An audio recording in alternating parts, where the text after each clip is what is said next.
Okay, so let's take a look at the Brad Oaks dashboard report, and they have the SBAC scores for English Language Arts, and we're looking at our students with disabilities, and we see under English Language Arts that the students are in the red, which is the lowest performance. So we want to take a look at, how to close that gap and bring our students up to, like all students at Brad Oaks are in the green for English Language Arts, so which is just below the highest performance. So we want to close that gap and get our students with special needs at that same level. So why don't we talk about how you're preparing them for the SBAC, like your benchmark test that you're giving them? Yes, so what we're working on is journeys. We go through the journeys books has a lesson and a unit lesson, and so let me take one from here. And so what I'm just going to record some problem. notes as we go along. Okay, so there's a lesson, and so it has a pacing, but I am not able to keep up with that pacing. So what I do is I introduce the vocabulary to the students, and then I'll ask them some questions about the vocabulary, and then we will read a story. And in that story, we will answer like comprehension questions. Good. And don't they have like a target skill? Yes, each story has focuses like it's informational text that and so there's different I can't like story elements. Yeah, there's different story elements. So every story is different, and every story has a purpose. Yeah. And do you find, do they have cards, like visuals? Yes, they do have the vocabulary cards, and I really like the vocabulary cards because it helps students, and especially in special education. They're beautiful pictures, and it also has the word meaning. And on the back, it will say, what does it mean? And we can think about it, we can talk it over. And it also gives some examples of what the word might be. And so this really helps them remember and understand parts of the story. The vocabulary is in the story. And another thing that I'm doing is we're acting out the vocabulary word to help my students remember the word meaning. Do you find that, you said like your pacing guide, you're just kind of doing one story instead of all the stories? Yes, we're focusing on just one story at a time. And I read it out loud to them because of the time, and also it's difficult for them to read. There are times when I also allow them to read some paragraphs or different passages, but I will not have them read the whole story because that will take a very long time. Because this is what, a fourth grade? This is fourth grade curriculum. And your students' reading levels are what? Are lower. They might be like a 2 or 2.0, which is second grade or first grade. And they are able to read it, but very, very slow. Let's see. And we'll also go through the meaning lessons, and so on some of the meaning lessons, it'll teach them like about multisyllabic words, the prefixes, suffixes. It reinforces the vocabulary.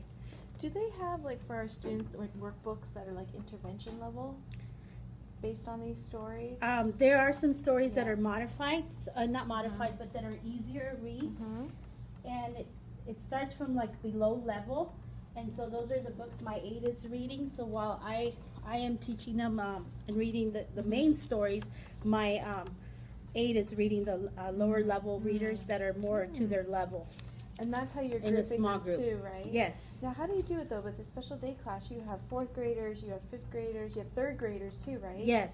So what we do is I try to cover all curriculum, 3 grades, and so I rotate. So one day I will teach third and fourth. I will read the story with third and fourth, and then the next day I will start with fifth, and I will continue the rotation. And so I'm always working, on reading journeys with them, and my aide is reinforcing the reading with these books, and then my other aide will reinforce the vocabulary or any target skill that we need to work on. Very good. It's a lot of planning. A lot of planning. Yeah. Did you start off your year that way? No, right? No, I It took you a while didn't. to get Yes, that rolling, I wasn't sure what was best. That if I cover just one grade, then the other grades are not getting their needs met. So what I thought would be best for me is to dedicate 20 minutes every day to two different grades and then rotate like that, and then they all have an opportunity to learn and reinforce the skills that we need to. And when you say 2 grades, you mean first you work with 3rd grade, 20 minutes, and then at 20 minutes yes, at 4th? we rotate groups. Okay. And within those groups that you have different levels, you know. Yeah.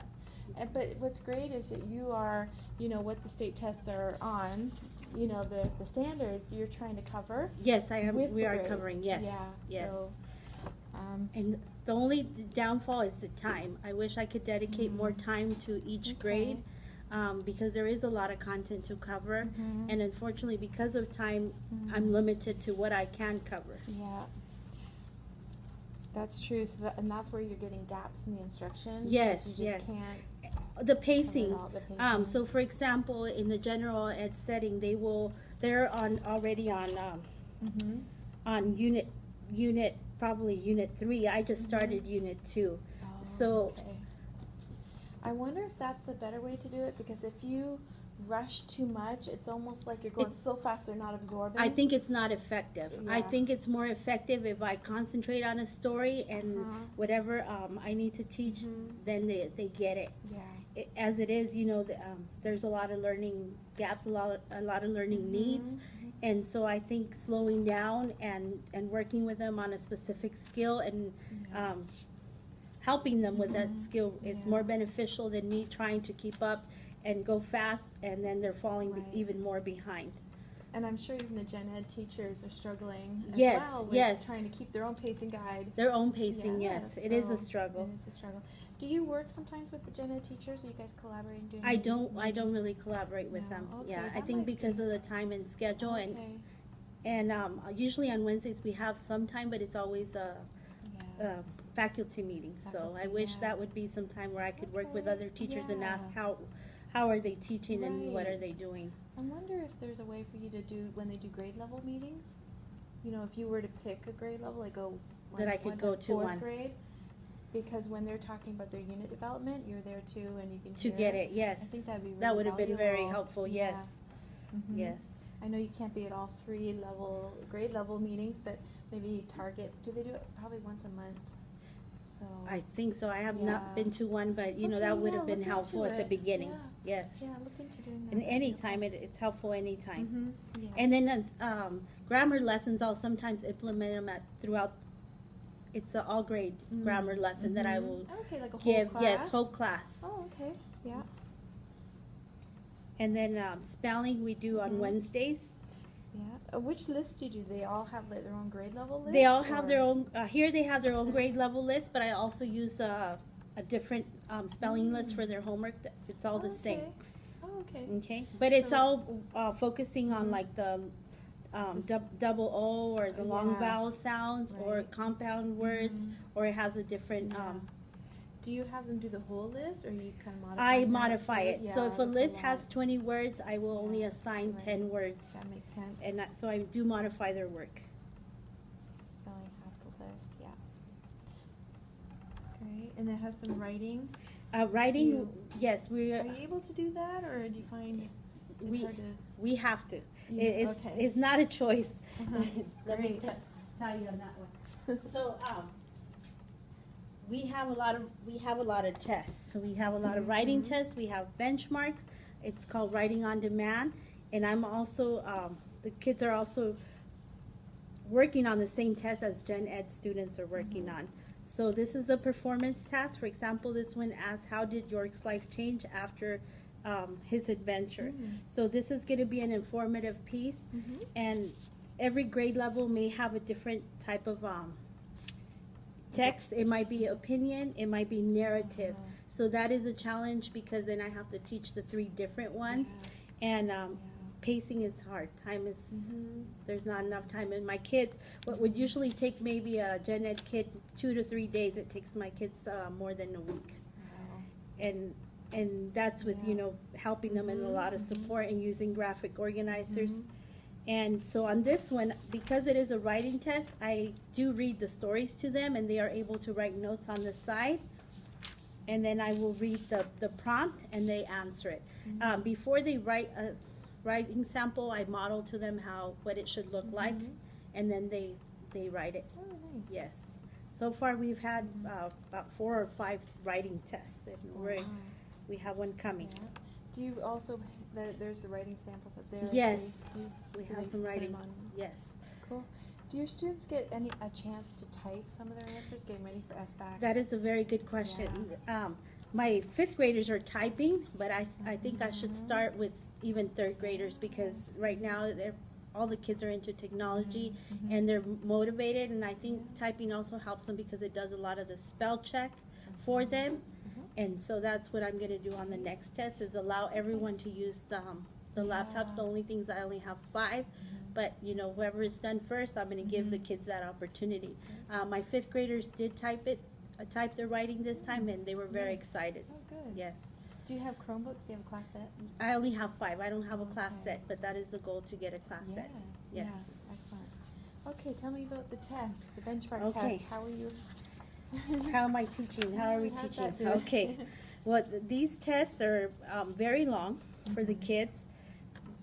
Some of the kids read a little bit and then they get discouraged. At times they do try.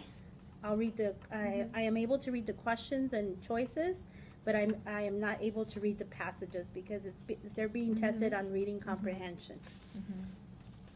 And then you, do you score it, or is it? Okay, so what I do is I bubble it in, and then I scan them, and then it scores it for them. How are they doing with those? They're scoring about 20 to 30%, which is low. Have you seen any growth this year for them? I haven't really compared the scores. I'm going to be honest. Let's do yes. that. Yeah. Let's okay. take a look at the scores and so see if you've seen some growth this year. I would like to see that too. Yeah. Yes. Sounds It's good. something we could do, but I need to get into Illuminate. Eliminate. Okay. Okay. One thing I did different for one of the students this year is that I know that student is very capable, has good reading skills. Is even though I'm working in small groups and I'm allowing the others to read on their own, and the student who usually stares off into space, I'm having him read out loud, and he's reading it and actually giving the questions thoughts. So that's another downfall, that even though it's 3 adults, we have 3 different grades and we have different levels. I wish I had more time to work one-on-one with each individual student, and I think they would perform a lot better. But being the fact that even if we have a small group of 5 or 6, sometimes they're discouraged, you know, because others are like, I'm done, when they're really not done, or it's too much. I think if I had them read, then like not had them, but asked them to read to me, they would feel more comfortable and they would perform better. I see. It's building that stamina. Yes, yes. And today I was trying to, you know, reinforce, you know, the fact that they were actually reading, you know, that is also important for the students. And you set that tone of expectation. Yes. Which is so yes. important. How are you doing with the Nancy Fetzer writing? Are you able to bring some of that in? Yes, I have been applying the Nancy Fetzer. This last writing, let me bring you a sample if that's okay.